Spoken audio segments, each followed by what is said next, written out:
Chapter 1. The Calm Before the Storm. It all started on an ordinary Tuesday, the kind of day you don't expect to change your life, let alone shatter it. I had just come back from work, tired and eager to relax in the comforting cocoon of home. The mundane rhythms of family life, at least on the surface, remained unchanged. My wife, Hannah, was in the kitchen preparing dinner, her movements graceful and familiar as always. And then it happened, the moment I realized something wasn't quite right. I reached for my phone only to find a strange notification. A simple message, one that had been forwarded from an unknown source, was waiting for me. I almost ignored it, assuming it was just spam, but something in my gut told me to look closer. The message was an encrypted file, and as I carefully opened it, I found a series of intimate texts and images, ones I couldn't believe were real. Each message was a subtle slip of the mask my wife had worn so effortlessly for years. As I scrolled through the files, the weight of betrayal pressed against my chest like a stone. The sender? A man I once called my friend. Mark. I had always trusted Mark. We had built our careers together, sharing late nights at the office, laughing about our personal lives, and supporting each other through thick and thin. But now, the betrayal cut deeper than I ever imagined. To see his name attached to these private moments with Hannah, it felt like the very ground beneath me was crumbling. I could feel my pulse racing as I read through the messages. Words were casual at first, playful even, but as I delved deeper into the thread, the tone shifted. There was more. Far more. It became clear that what they had was not some fleeting affair. It was a connection that had been brewing for months, perhaps longer. I felt the fire of rage begin to flare inside me, but there was also something colder, something methodical. As the reality of what I was reading sunk in, I knew that I had to expose this. I had to confront both of them, but not without evidence. Not without something irrefutable that would leave no room for denial. I didn't tell her. I didn't show her the messages.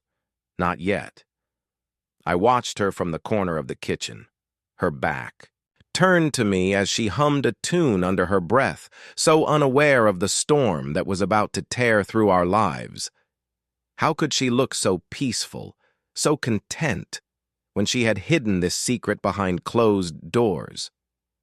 I quietly walked over to the table, pulling out my laptop, my hands shaking slightly as I typed in the password. I had to be sure. I had to be certain. One by one, I printed out the texts, the photos, the evidence of her infidelity.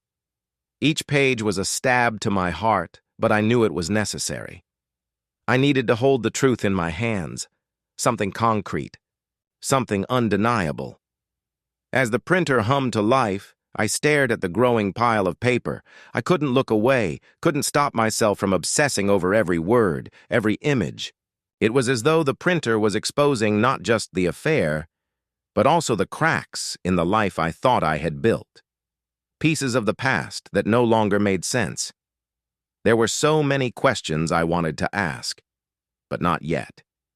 Not until I was ready to confront them. The evidence was clear now.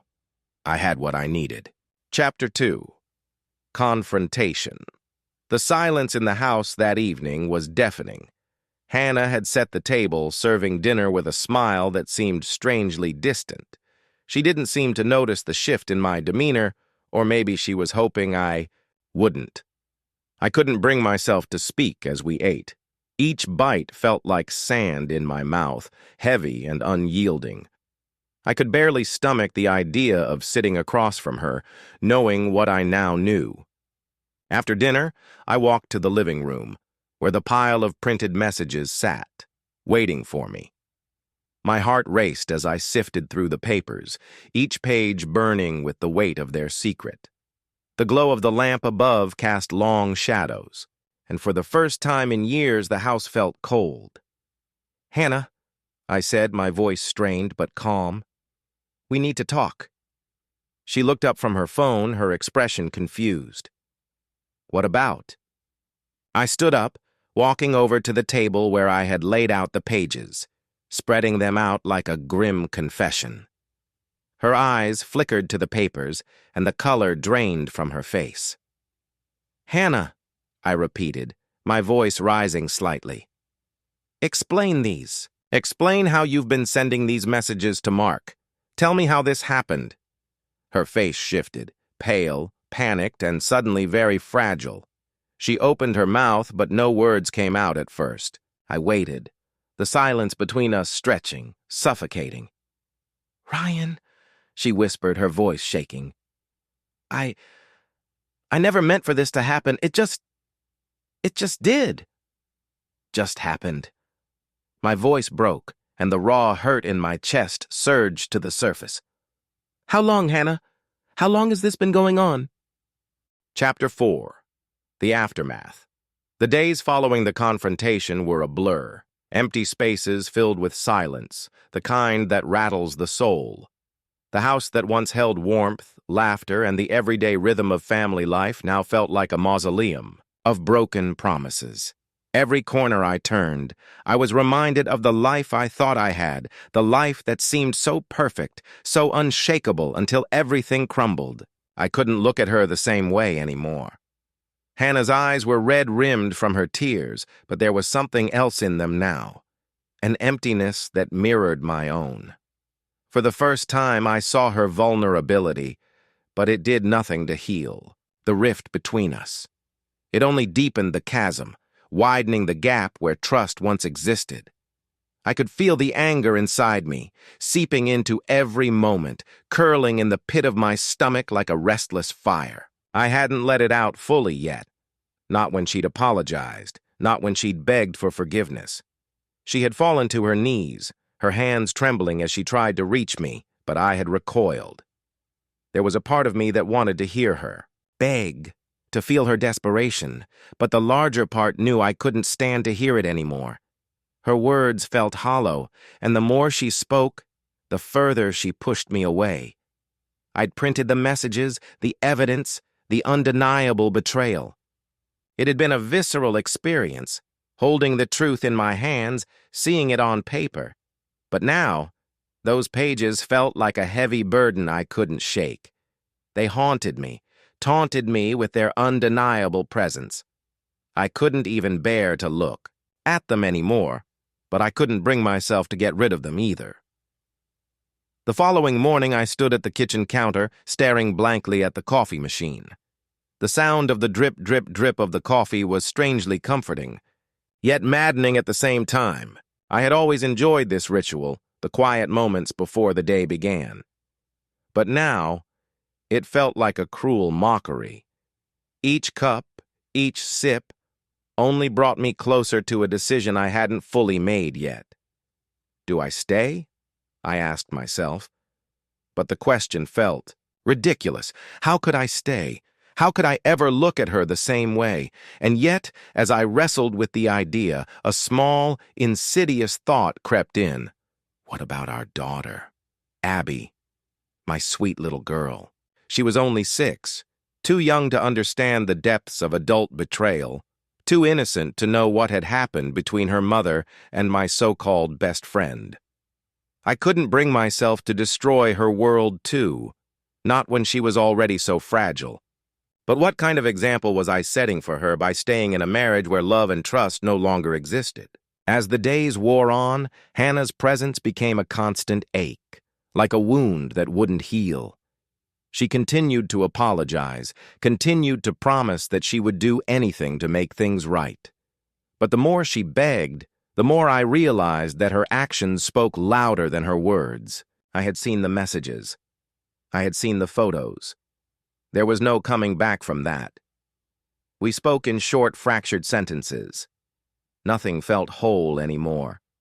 I would catch her eyes lingering on me, searching for a sign that I still loved her. But I could no longer offer her that reassurance. My affection had turned to indifference, and as much as I hated to admit it, I knew it was the only thing that could protect me now. Then came the moment I knew I could no longer look away from the truth. It was late, and I was sitting alone in the living room, the dim light from the television flickering across my face. My phone buzzed, and without thinking, I reached for it. It was a message from Mark. "Ryan, I can't fix this. I know I've ruined everything. I'm sorry. I never meant for any of this to happen." I stared at the screen, my fingers frozen above the keys. There was nothing he could say that would undo the damage he had caused. Sorry was not enough.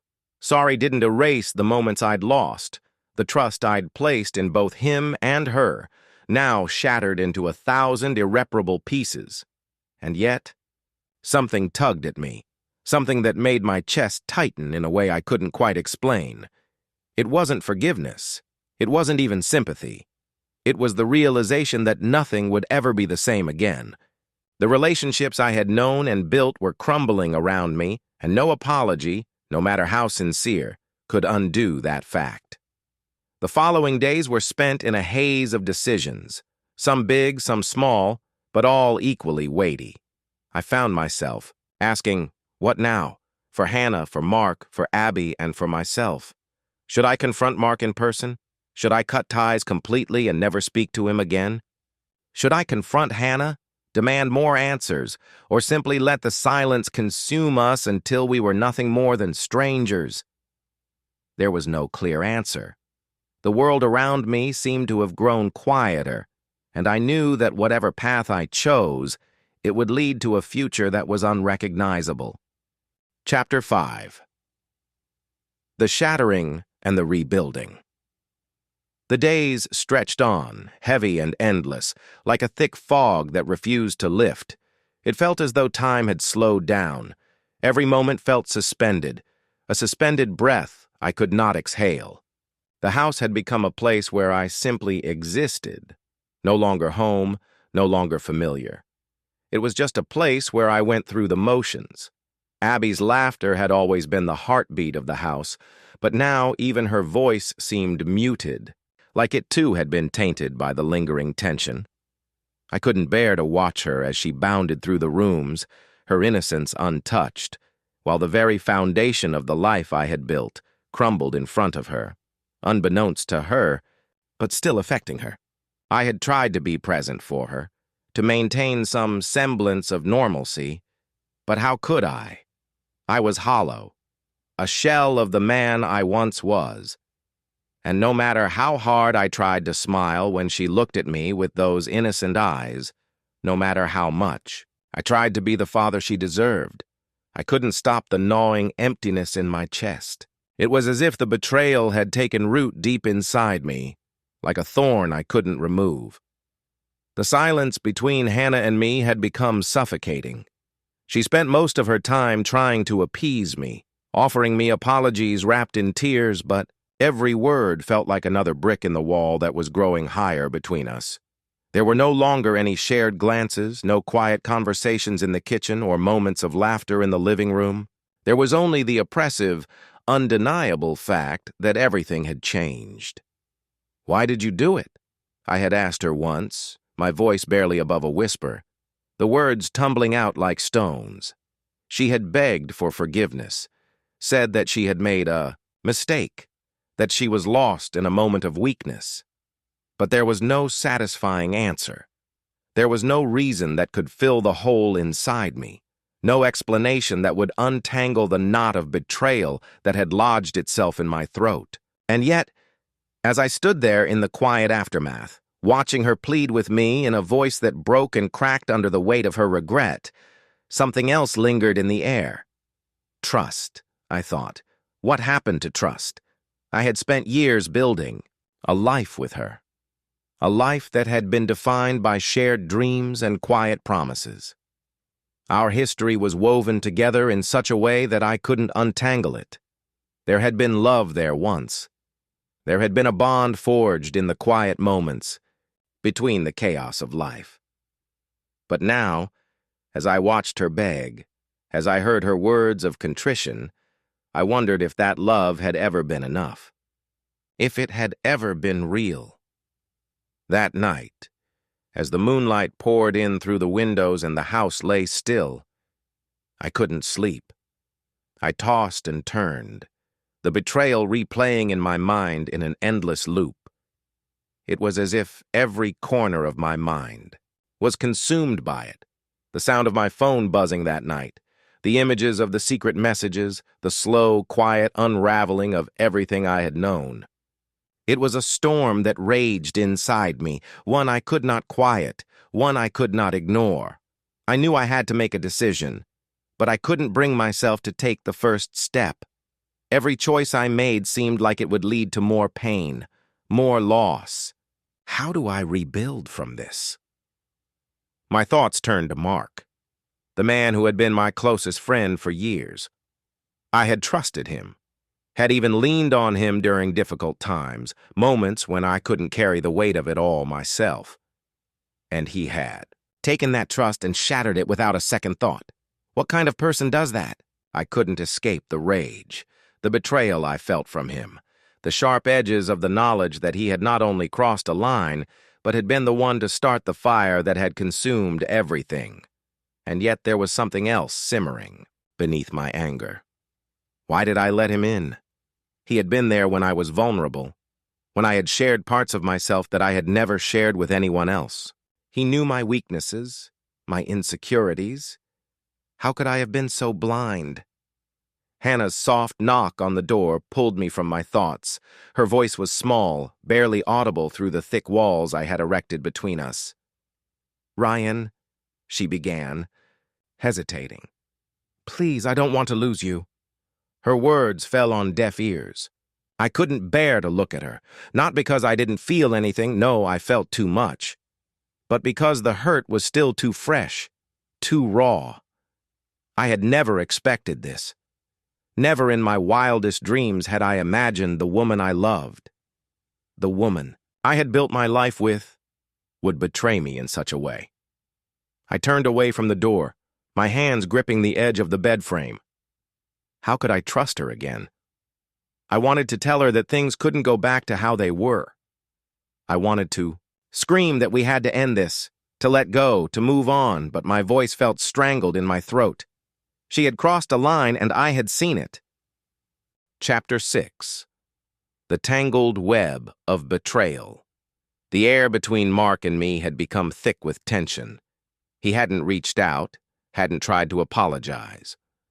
I had received no messages from him since that night, and yet I could feel his presence lingering. A shadow that clung to the edges of my mind. Our past friendship, the laughter, the camaraderie, the shared memories, felt like a distant dream, one that no longer held any warmth. The man I had called my best friend had become a stranger in the blink of an eye. How did I not see this coming? I wanted to scream at him, demand answers, demand an explanation, but every time I thought about confronting him, something held me back. Was it the years of friendship? The trust we had once shared? Or was it the painful truth that I was still hoping deep down for some form of redemption?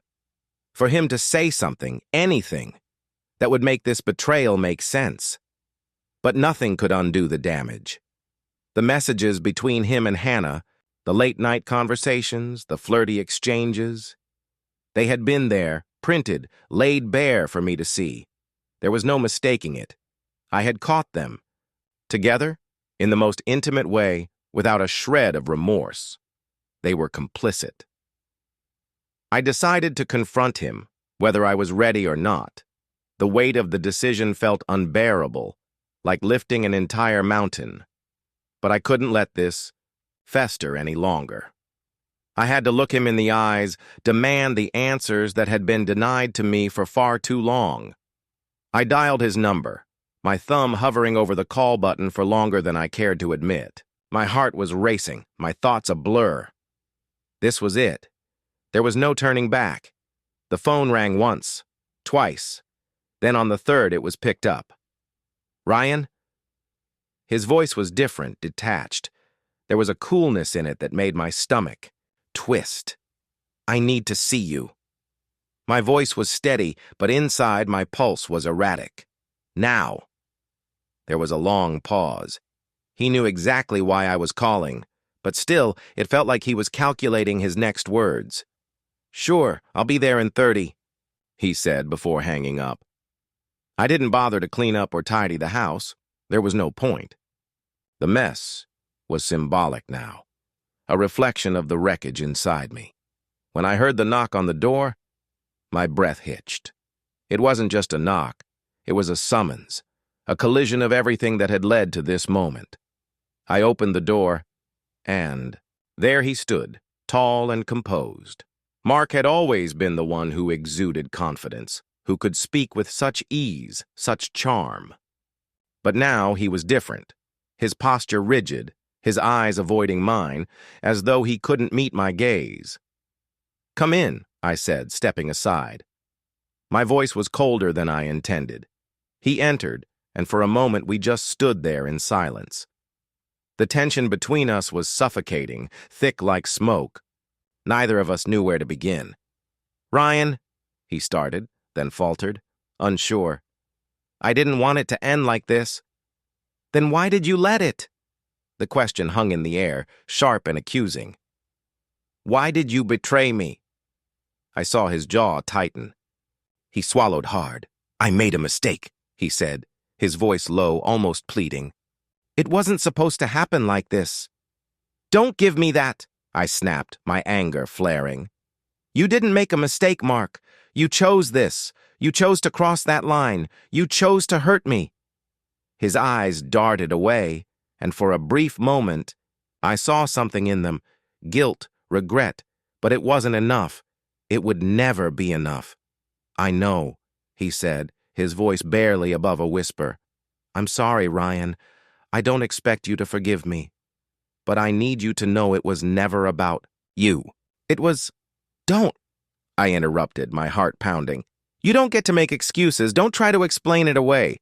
You slept with my wife, Mark, and you knew what it would do to me." His face twisted in discomfort. He rubbed the back of his neck, his usual calm demeanor slipping away. "I know, I screwed up, but Stop!" I cut him off again, my voice sharper now. I wasn't going to let him twist this into something that sounded like a fleeting mistake. "You didn't just screw up. You broke something in me, and I don't know if I can fix it." He stepped forward then, eyes pleading. "Ryan, please. I don't want to lose our friendship. I know I messed up, and I hate myself for it. But please, let me explain." "You've explained enough," I said, stepping back, my voice breaking despite my attempts to remain strong. I could feel the walls around me crumbling. The betrayal was too much. "There's nothing left to explain. You've crossed the line, and I don't know how to come back from that." We stood there, facing each other in the wreckage of what had once been a bond stronger than any blood relation. It was no longer just about the affair. It was about the lies, the trust that had been shattered beyond repair, the friendship that had been used as a facade. I wanted to lash out, to scream at him, but all I could do was stand there. Chapter 7. The quiet aftermath. The silence after Mark left the house was almost unbearable. His absence felt like a void, but in some strange way it was also a relief. I had expected the confrontation to bring some sense of closure, but instead, it left me with more questions, more confusion. As I stared at the door he had just walked through, I couldn't help but wonder, why? Why had he done it? Why had my wife chosen him? And most importantly, what did I do to deserve this? I wandered aimlessly through the house, my footsteps echoing against the walls. The memories of better days, the laughter, the late-night talks, were still fresh, like old wounds that hadn't healed. It felt surreal to think that just weeks ago, this place had been filled with love, warmth, and trust. And now, it was empty, hollow, a shell of what it once was. I glanced at the photos on the wall, some of our family, some of Mark and me, always smiling, always together. How could I have been so blind? I reached for one of the frames, my fingers brushing the glass as if touching it would somehow bring Back the person I had been before this betrayal shattered everything. I saw the image of my wife, Hannah, and me on our wedding day. We were so young, so hopeful. We had built a life together, or so I thought. She was the love of my life. I had believed that without question. But now, as the weight of the truth pressed on me, I realized that love had been tainted. The foundation of our relationship, once so solid, had been eroded by lies and deceit. The future I had imagined, the plans we had made, were now nothing more than a distant dream, one I wasn't sure I could ever reach again. I walked to the living room and sat down in the armchair, my hands trembling slightly as I ran them over the pages of the message printouts. I couldn't look away from the words that had burned their way into my mind. I need you. No one makes me feel the way you do. And there, hidden in plain sight, were the secret exchanges, the moments they shared when they thought I wasn't watching. I didn't know what hurt more, seeing those words or knowing that she had never even tried to hide it from me. Hannah, the woman I had trusted with everything, the woman I had given my heart to. And now, it was all crumbling. I clenched. My fists. How could she do this to me? To us? The anger that had been simmering inside me suddenly bubbled to the surface. I wanted to scream, to rage against the injustice of it all. But what would that solve? What good would it do to tear her down, to confront her with all of her lies, when the truth was already clear? She had betrayed me. There was no coming back from that. The house felt suffocating now. I needed space. I needed to breathe. I grabbed my keys and walked out into the cold, the chill of the evening air cutting through me like a knife. I didn't know where I was going, only that I couldn't stay there a moment longer. I drove aimlessly, the hum of the car engine the only sound in the otherwise quiet night. My mind was racing, caught in a storm of anger, sadness, and confusion. I thought about calling her, Hannah, but I knew it wouldn't change anything. What was there to say? What could we possibly talk about now? I stopped at a parking, the car in the empty lot. The night sky stretched out above me, vast and indifferent. It mirrored the emptiness I felt inside. I sat in the car for what felt like hours, staring out into the darkness, lost in thought. What happens now? The question lingered, hanging over me like a cloud. My mind kept replaying the moment Mark left, his eyes filled with regret, but his words offering nothing of substance. Sorry. Such a simple word, but it wasn't enough. It couldn't undo what had been done. I didn't know how long I sat there, but eventually the silence was broken by the sound of my phone buzzing in my pocket. I pulled it out, my heart skipping a beat when I saw who it was. Hannah. I stared at the screen, my thumb hovering over the answer button. My heart pounded in my chest. What was she going to say? What could she possibly say to make any of this better? I hesitated, my mind a whirlwind of conflicting emotions. But in the end, I pressed the button. Ryan. Her voice was soft, tentative, as if unsure of how to begin. I know you're upset. Upset? I interrupted, my voice cold. You think I'm just upset? There was a brief pause on the other end. Ryan, please, let me explain. I never meant for any of this to happen. You never meant for it to happen? The words hit me like a slap in the face. You never meant for it? I repeated, the disbelief thick in my voice. You didn't mean to betray me? You didn't mean to destroy everything we built together? She fell silent. I could hear her breathing on the other end, shaky and uncertain. I could feel the tears beginning to well up in my eyes, but I fought them back. I couldn't cry. Not now. Not in front of her. Chapter 8. The Weight of the World. The days after that call were a blur, a disorienting fog of sleepless nights and restless mornings. I found myself trapped in a cycle of spiraling thoughts, each one more tormenting than the last. Every quiet moment, every glance at the empty spaces where memories once lived seemed to press down on me, suffocating my will to move forward. I had tried to continue as if nothing had changed. But how could I? Everything had changed. I still remember the faint rustle of the leaves outside the window, the sound so ordinary and yet so foreign to me now. It reminded me of the life I once thought I knew, the one that was so neatly stitched together in my mind. I had believed in my marriage, in our bond, in her. But now, it all felt like a lie. I walked through the house in the mornings, my steps, slow and heavy, as if the weight of the betrayal was pulling me down with every step. The air seemed thick with the ghosts of what could have been, what should have been. The kitchen, once filled with the aroma of breakfast, was now a place I avoided. Every corner seemed to hold a memory of laughter, of her smile as she handed me my coffee, her hand brushing against mine. But that was before. Now all I could see were the fractured moments, the things I had missed. The message printouts lay on the table, still there, as if mocking me with their permanence. I couldn't bring myself to destroy them. Not yet. Perhaps. I was afraid that if I destroyed the evidence, I would be left with nothing.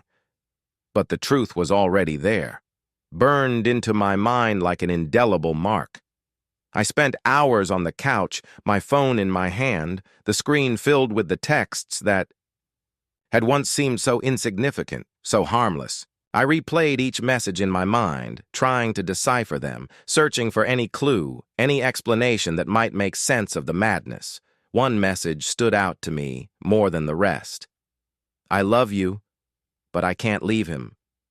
I stared at those words, reading them over and over again. I love you. I wanted to believe that, wanted to think that somehow, maybe, just maybe, it meant something. But deep down, I knew better. She hadn't loved me. Not in the way I had loved her.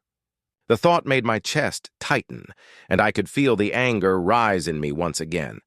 I had never been a man to confront emotions head-on. I preferred to bottle them up, to hold them inside, to pretend that everything was fine. But now, the dam was breaking. The flood of anger, hurt, and confusion was overwhelming. I couldn't escape it, couldn't outrun it. It was with me every moment, every second. My phone buzzed, the sound sharp in the stillness. I didn't even need to check to know who it was. Hannah. I stared at the screen for a moment, feeling the anger coil in my chest like a snake ready to strike. Her name burned into my mind, and a part of me wanted to ignore it, to block her out entirely. But another part of me, the part that still cared, the part that was broken, was drawn to it. I answered, my voice tight. What is it? Ryan.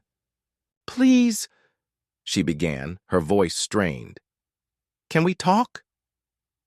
I could hear the desperation in her tone, the fragile hope that I might still be willing to listen.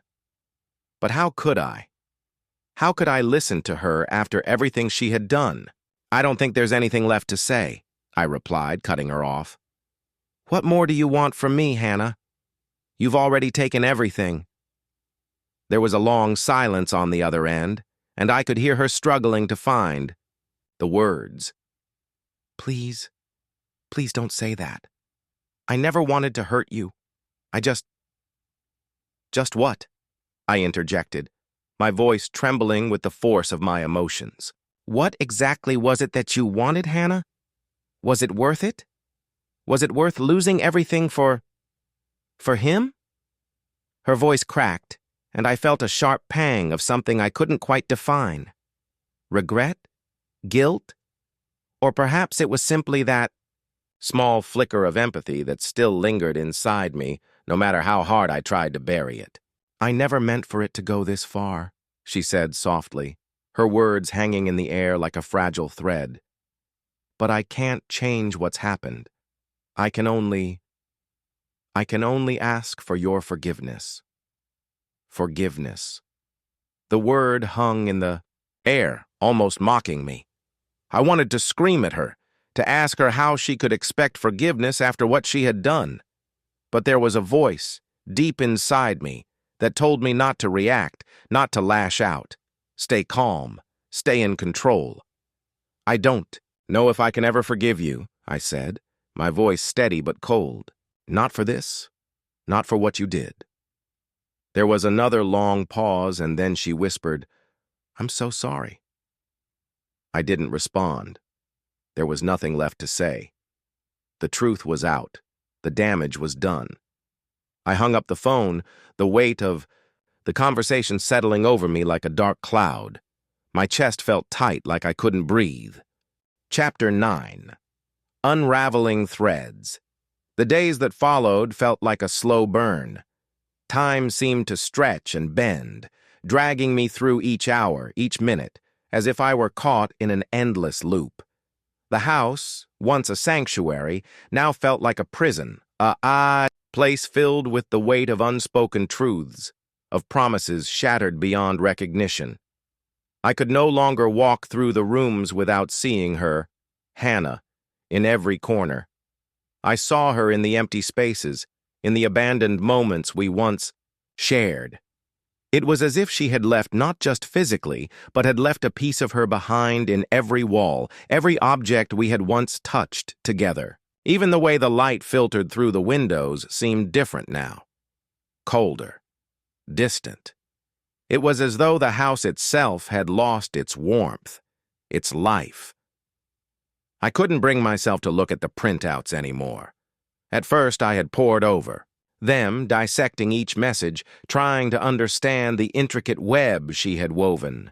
But now the paper felt like a foreign object in my hands. The words on the page no longer held the same power over me. Instead, they were just reminders of a betrayal I couldn't escape. Still, I held on to them, though I didn't know why. Perhaps it was a form of self-torture, a way of punishing myself for not seeing the signs sooner. But maybe, deep down, I wasn't ready to let go of the last shred of evidence that proved she had truly been with him. Him, my business partner, my friend, the man I had trusted with everything. The silence of the house was deafening. No longer did I hear her footsteps, the soft hum of her voice as she moved through the rooms. No longer did I hear the gentle rustle of the sheets at night when she turned over beside me. I had grown so accustomed to the sound of her breathing, her warmth beside me, that now in the absence of it, the emptiness was suffocating. I found myself drifting from room to room aimlessly, like a ghost looking for a home. My movements were slow, deliberate, but they carried no purpose. I couldn't even bring myself to call my daughter, to check in on her like I should have. The weight of my own emotions was enough to consume me. How could I possibly think of her when I was drowning in this? But then, one night, after I had wandered the house for hours, trying to escape the crushing weight of it all, my phone rang. I was surprised at first, and even more surprised to see the name flashing on the screen. Catherine, my sister. She had been the one person I hadn't spoken to since everything had come to light. She knew a little about what was happening, but not everything. I had kept the full extent of the betrayal from her, not wanting to burden her with my pain.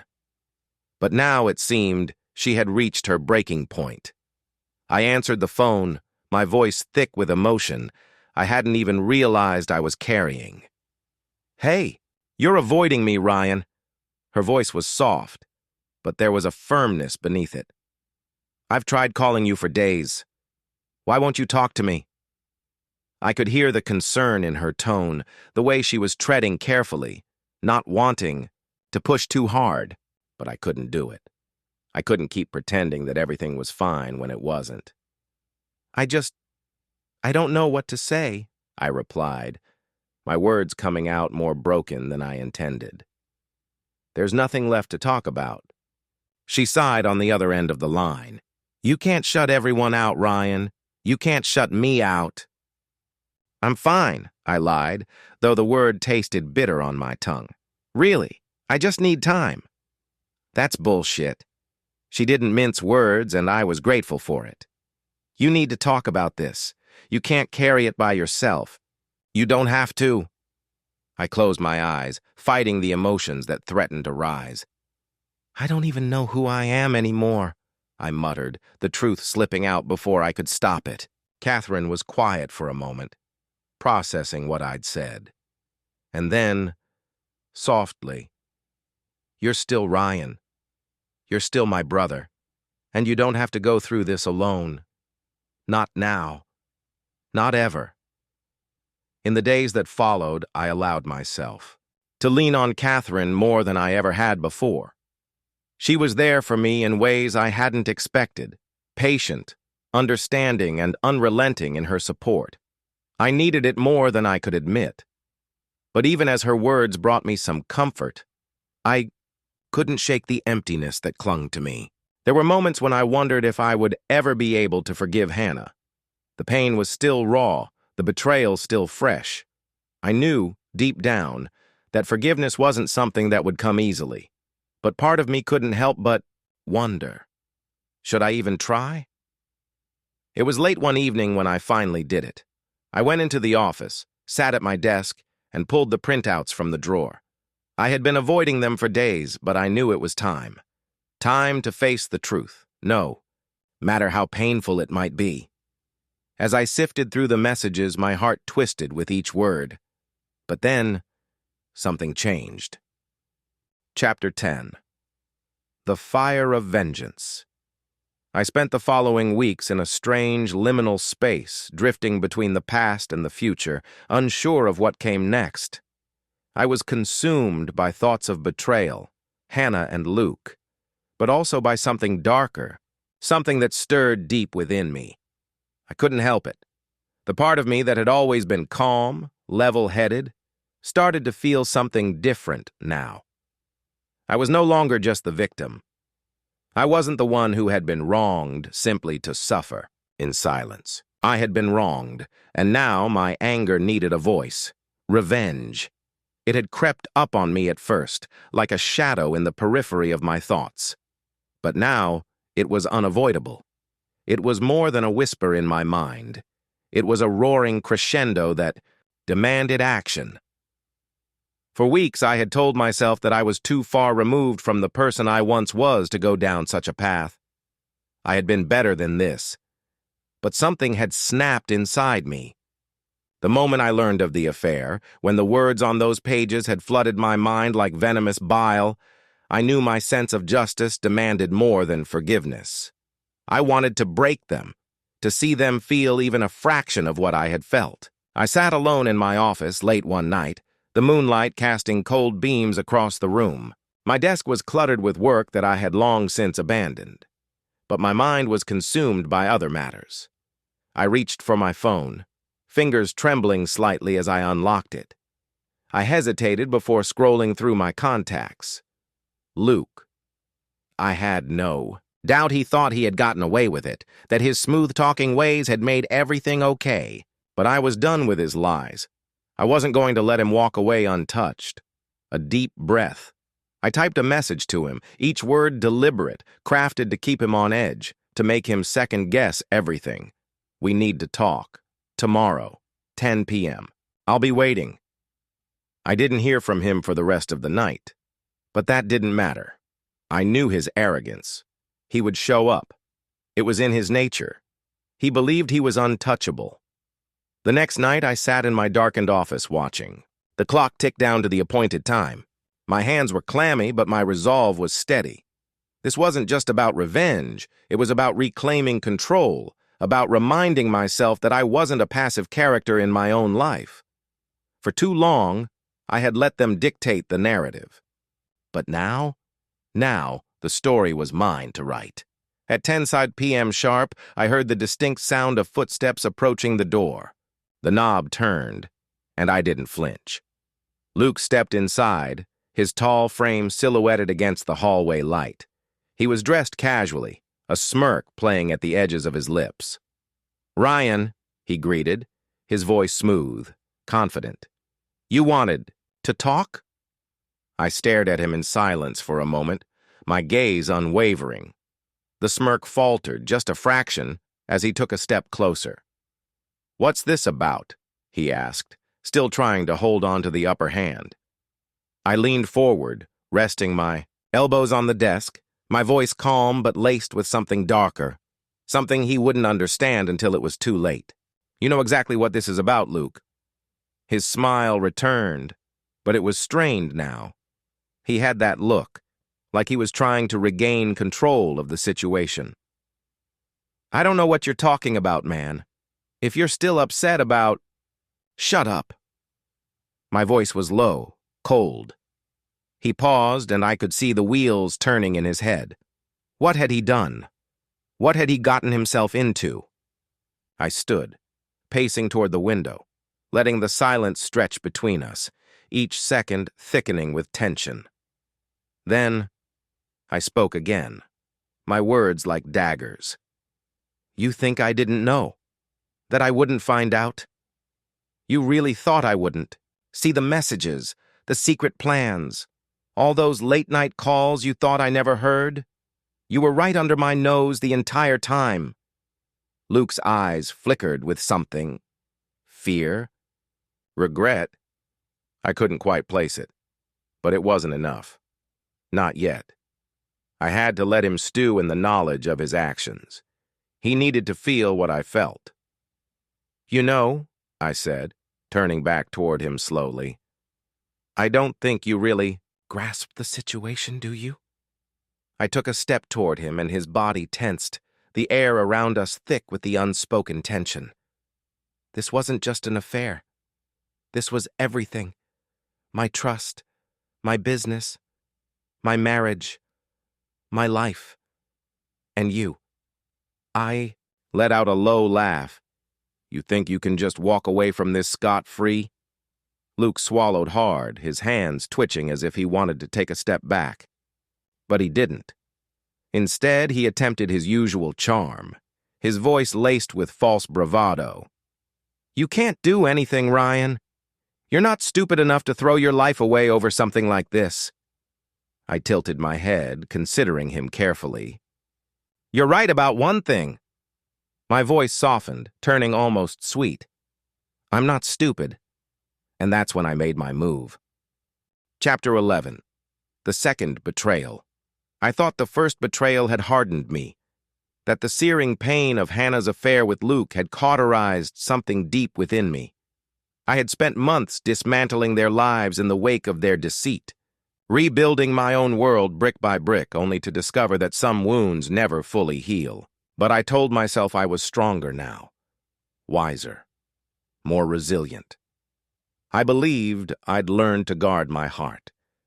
Perhaps that was why her second betrayal struck like a blade, twisting in a wound that had barely begun to scar over. Months after I had burned the bridges connecting me to Luke and publicly ended things with Hannah, she had begged for forgiveness. She showed up one night at my door, soaked from a summer rainstorm. Mascara streaked down her cheeks, trembling as she clasped her, hands together in desperation. "Ryan," she whispered, her voice cracking with what sounded like genuine remorse. "I made the worst mistake of my life, and I'll never forgive myself. Please, I'm begging you. Give me another chance." I had stared at her in the doorway, the cold dampness of the rain mingling with the warmth of the home I had tried to rebuild.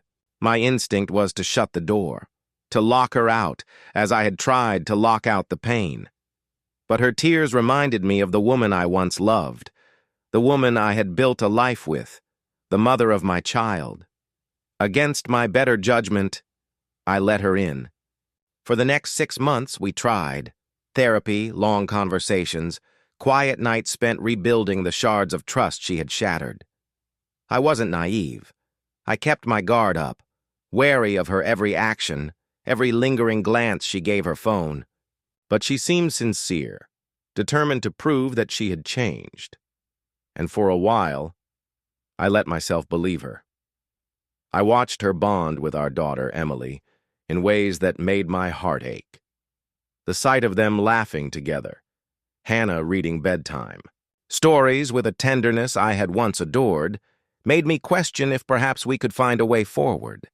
She attended my work events, supported my ventures, and for a fleeting moment, I allowed myself to believe in the possibility of redemption. But something was off. It started with little things.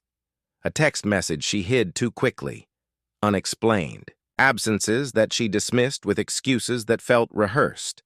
And then, late one night, I found myself awake, staring at the ceiling as the familiar unease crept into my chest. The next day, I acted on my suspicion. It wasn't paranoia this time. It was instinct, honed by the lessons of the past. I contacted a private investigator, a man named David, discreet and efficient. I handed him the details and waited, the knot in my stomach growing tighter with every passing day. 3 weeks later, David handed me a file. "I'm sorry, Ryan," he said, his voice low, tinged with pity. I didn't open it immediately. Instead, I sat in my car for what felt like hours, staring at the manila envelope on the passenger seat. I knew what was inside before I even saw the evidence. Photos, timestamps, a paper trail of deceit. When I finally opened it, my suspicions were confirmed. It wasn't Luke this time. It was someone new, a colleague from her workplace, a man whose name I didn't recognize. The photos were damning. Stolen moments in parking lots, lingering touches, and the unmistakable intimacy of two people who thought they were invisible. The rage that coursed through me this time was different. The first betrayal had been a hurricane, violent, chaotic, leaving me shattered in its wake. But this was a slow-burning fire, consuming me from the inside out. I wasn't shocked anymore. I wasn't blindsided. Instead, I was filled with a cold, calculated fury. I didn't confront her immediately. Instead, I observed. I watched her lie to my face, watched her play the role of the devoted wife and mother while sneaking off for her secret rendezvous. Every smile she gave me, every touch of her hand on mine, felt like acid on my skin. But I said nothing. I was planning something. This time there would be no second chances. One evening, after putting Emily to bed, I asked Hannah to sit down with me in the living room. She hesitated, sensing the tension in my voice, but complied. She sat across from me, her hands folded neatly in her lap, the picture of composure. "I need to ask you something," I said, my voice steady, almost conversational. She tilted her head, feigning confusion. "Of course. What is it?" I leaned forward, clasping my hands together as I locked my gaze on hers. "Are you cheating? On me again?" Her reaction was instantaneous, a sharp intake of breath, her eyes widening before she quickly masked her expression with indignation. "Ryan, how could you even ask me that? After everything we've been through—" "Stop!" I said, cutting her off. My voice was quiet but firm, leaving no room for argument. "Don't lie to me. Not this time." Chapter 12. Revenge in Motion. The night Hannah left, the air inside the house felt colder, heavier, but beneath the ache of betrayal, a burning determination sparked within me. This wasn't just about pain anymore. It wasn't about heartbreak. It was about justice. Hannah had burned our marriage to ashes not once but twice. I had given her grace after the first betrayal, and she had spat in the face of my forgiveness. Now I wasn't looking for closure, I was looking for retribution. For days, I immersed myself in preparation. My anger wasn't wild or reckless this time. It was methodical, deliberate. I combed through the evidence collected by the private investigator, piecing together a timeline that painted the full picture of her affair. I studied every text, every email, every image with clinical detachment. My first goal, expose her deceit to the world, not in a fit of rage, but with the precision of a surgeon wielding a scalpel. Hannah had always cared deeply about appearances. She had a carefully curated image of herself as a devoted wife, a loving mother, a career woman who had it all. That image would be her undoing.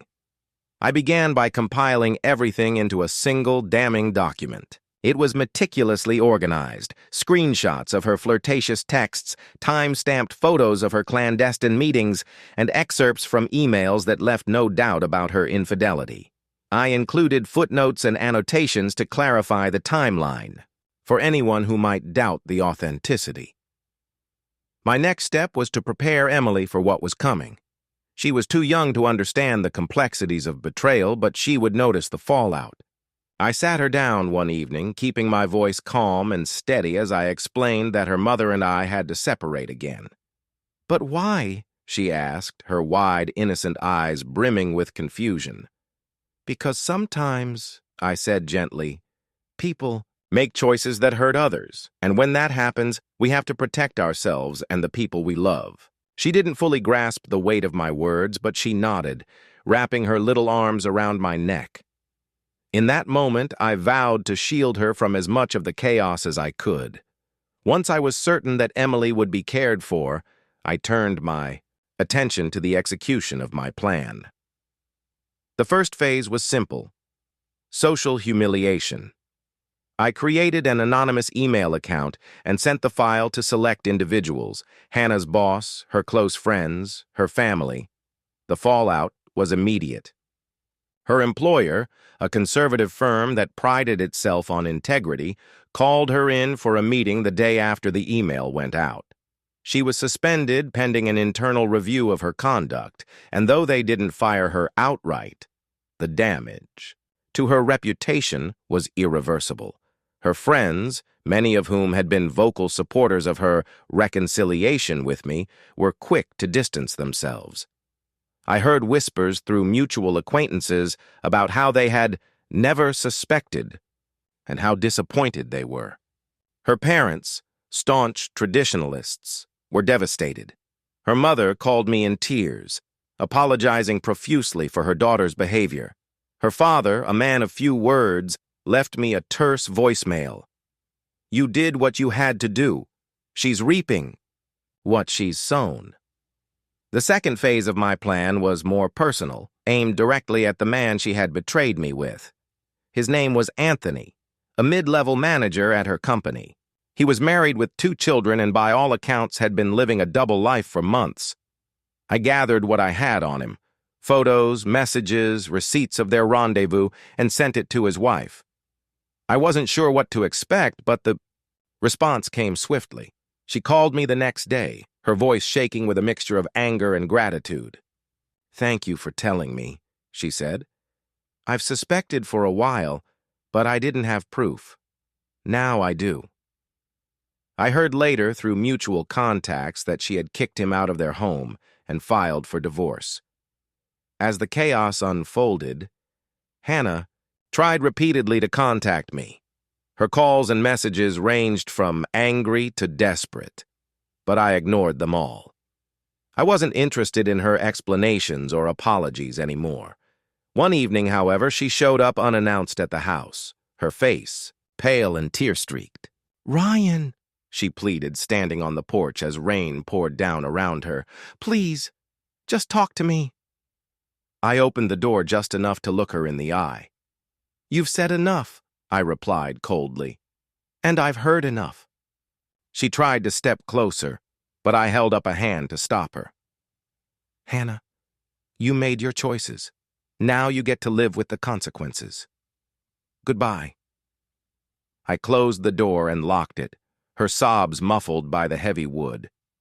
In the weeks that followed, the dust began to settle. Hannah moved in with a friend, her career in shambles and her social circle diminished. Anthony's wife filed for full custody of their children, and I heard he had taken a demotion to avoid being fired.